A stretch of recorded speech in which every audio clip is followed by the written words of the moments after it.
Hey yo, thanks for tuning in to The Source, your source for celebrity news. Check this out. As you already know, Tupac's murder case remained an unsolved mystery for like 27 years, until recently when Dwayne Keefe D. Davis was arrested in connection with his death. According to the cops, Keefe D., who used to be a shot caller for the Southside Compton Crips, basically talked himself into an arrest. After 1, he wrote a memoir, and in 2, he appeared on multiple social media websites including Vlad TV, bragging about the fact that he was in the Cadillac with the shooters on the night when Pac got shot. Apparently, Keefe D must have thought that he had some kind of immunity, because back in the day, he made a proffer agreement with the police. In November of 2009, the FBI approached Keefe D and threatened him with a string of drug trafficking charges, including operating a major international criminal enterprise that would have sent him to jail for 25 years to life if he was convicted. So, instead of going to jail, Keefe D agreed to participate in what is called a proffer session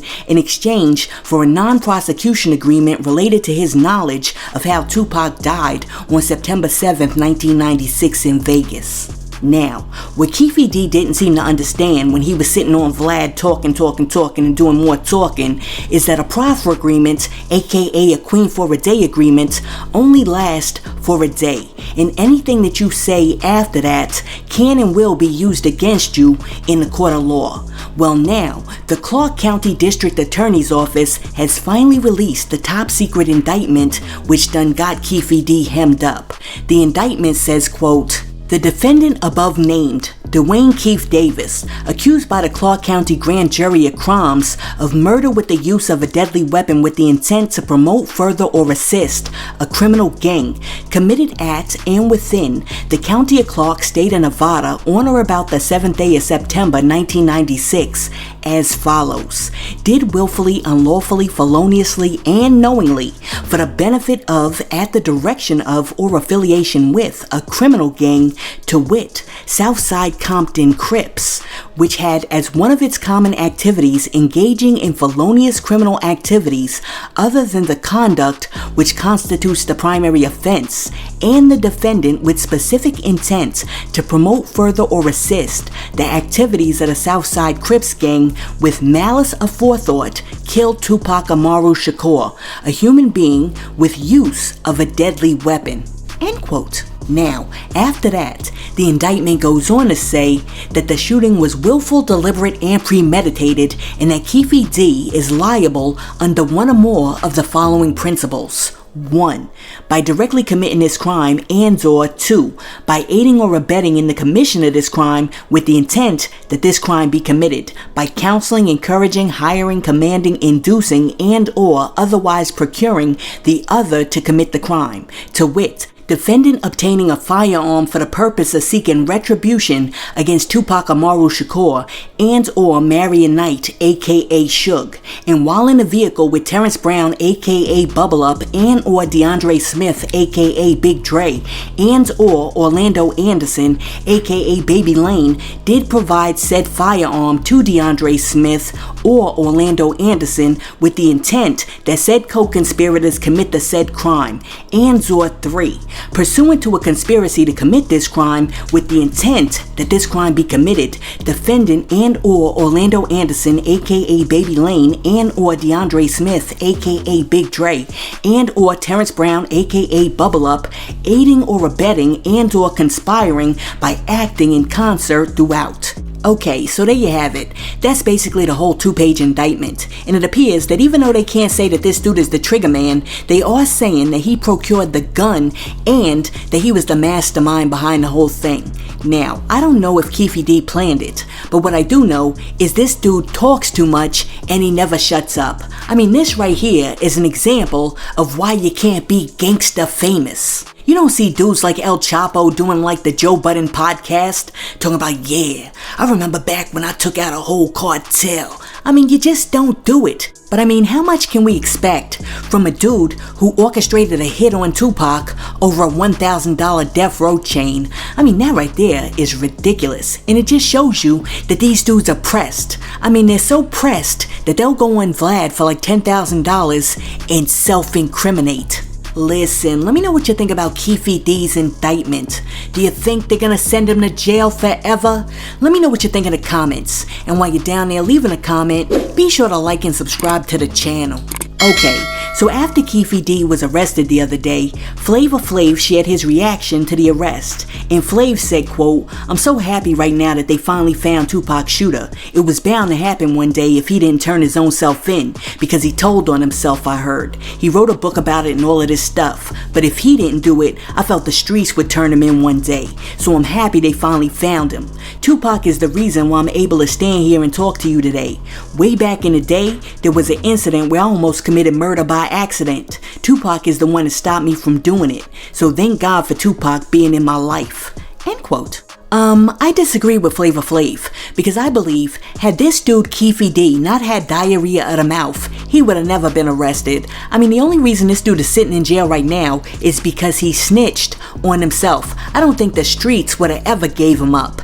And then two, what a blessing to have people like Tupac in your life to stop you from accidental murder that just so happens to be premeditated enough for them to have time to stop you. Listen, let me know what you think about Flavor Flav saying that if Keefe D wouldn't have talked himself into jail, he believes that the streets would have eventually turned this dude in. Let me know what you think about that in the comments. Now check it out. Apparently, getting tickets to go see Drake in concert might be better than going to 7-Eleven and buying yourself some lottery tickets.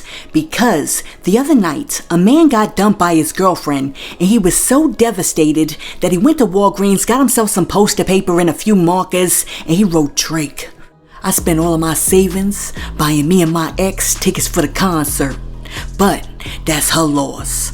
Now, after he finished making that little pitiful poster, he packed it up, put it in his car, and took it with him to the Drake concert and held it up in the crowd. And guess what? Drake happened to see that little pitiful poster and gave that man $50,000. Check this out.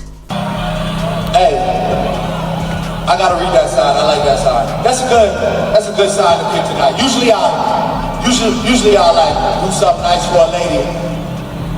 I'll do something nice, like give away a bag or some shit like that, but my bro right here, he said, "I spent all my savings buying tickets for me and my ex, but honestly, never mind, it's really her loss, so she ain't coming to you tonight."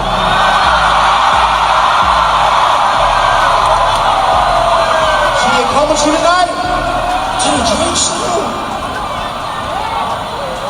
What the fuck is wrong with her?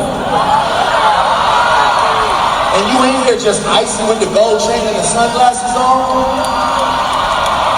Hey, you know what? Alright, that's a little aggressive. But you know what? She's gonna feel real fucked up. Cause I'm gonna give you 50 bands so you can flex on her. Yeah. That's how we doing it tonight, big dog. It's your night tonight. And I won't say it like y'all said it, but fuck that young lady. Yeah. Miami, I love y'all so much. You showing so much love. You showing too much love tonight. See? Better than a lottery. You go to a Drake concert with the right poster and you might be walking away with mad money. But I'm telling you this, Drake better start confirming some of those stories, because now that people know that Drake is giving away money based on what it says on some of those posters, they're coming up with all types of nonsense. And I tell you this, if Drake isn't gonna check, then I'm going to the next Drake concert with a poster that says, "Drake, I just died 3 days ago and I need help with my funeral expenses." Listen, let me know what you think about Drake giving this dude $50K because his girlfriend left him. Let me know what you think about that in the comments. Now, in college football news, Dion Sanders and his Colorado football team experienced a little adversity last week, so Coach Prime brought in a secret weapon, aka DaBaby, to give his crew a motivational talk. Check this out. I got somebody else who went through something, who dealt with some issues that had to regroup, veered off a little bit, got back on track, and I love him to life. It's like a little brother to me. You got it? What's up, brother? Well, I just told that you had some adversity in your life. Oh yeah, plenty of it. On top, like a big dog. It's gonna be some more of it too. That's how you do it. I just keep going, you know what I'm saying? Just keep going, just stay down, you know what I mean? Stay at it. You know, when I saw y'all run into the little adversity that y'all did last week, which is minor, you get what I'm saying? I'm like, nah, that's gonna be real healthy, you know what I'm saying? They know what to do with that. I feel like y'all in the program, they know what to do with that, but that's normal, man, it's regular, you know, and to get it early on, it's more healthy than to run into it later, you know what I'm saying? I know the boosters are back there like, who is this? Did we pay for this motivational speaker? Can we please get our money back? Because I swear, that motivational speech right there was underwhelming. Now, check it out. The Chatham County District Attorney's Office in Georgia has asked the court to ban Quando Rondo from Chatham County altogether. Quando is currently facing charges connected to several shootings for violating Georgia's Street Gang Terrorism Act. And in June, a judge granted Quando a $100,000 bond so that he could continue to work, tour, and promote his music. Now, the DA is working to stop Quando Rondo from being able to perform anywhere in the county, at least until the trial is complete, because the DA believes that Quando is a threat to society. According to sources, the prosecution presented the judge with a list of times when Quando and his group were targeted in shootings, and they argued that wherever Quando is, the bullets are gonna start flying. The DA contends that Quando Rondo's very presence places people in danger, and the DA said, quote, "These incidents listed show that there are individuals or groups of individuals that are actively seeking to harm the defendant. The assailants have time and again indicated that they have no respect for the lives of other humans, including members of the Chatham County community." End quote. You know what's crazy about this whole story? You would think that law enforcement would be like, we gotta protect Quando Rondo because there are people out here in these streets that are trying to take his life. But no, what they're saying is, we need to keep Quando Rondo as far away from us as possible because when he gets sprayed up, we don't want to be anywhere near the line of fire. I mean, that right there is jacked up. And then, on top of that, how in the world is Quando Rondo the threat to society when people are trying to kill Quando Rondo? Wow, I would hate to be Quando Rondo right now.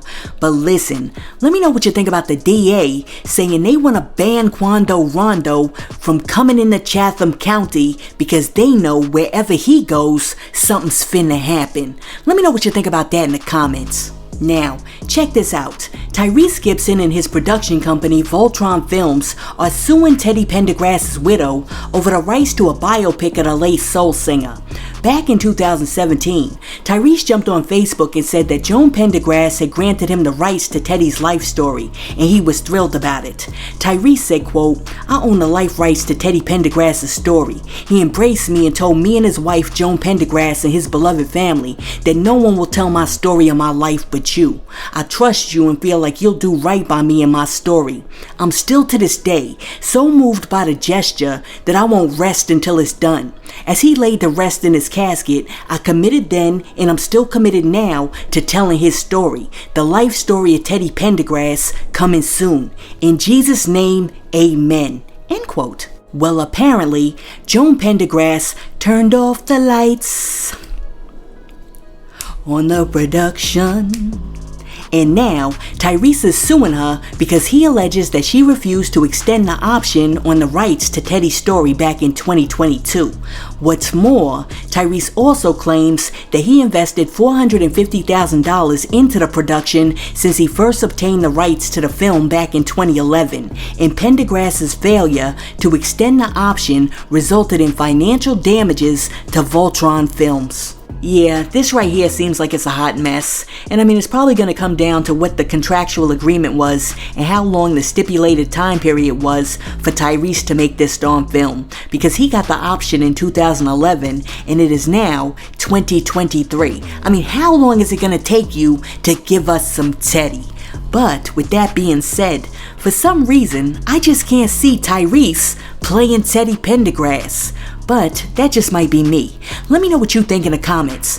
Is Tyrese Teddy Pendergrass? Let me know what you think in the comments. And hey yo, thanks for tuning in to Celeb Source, your source for celebrity news.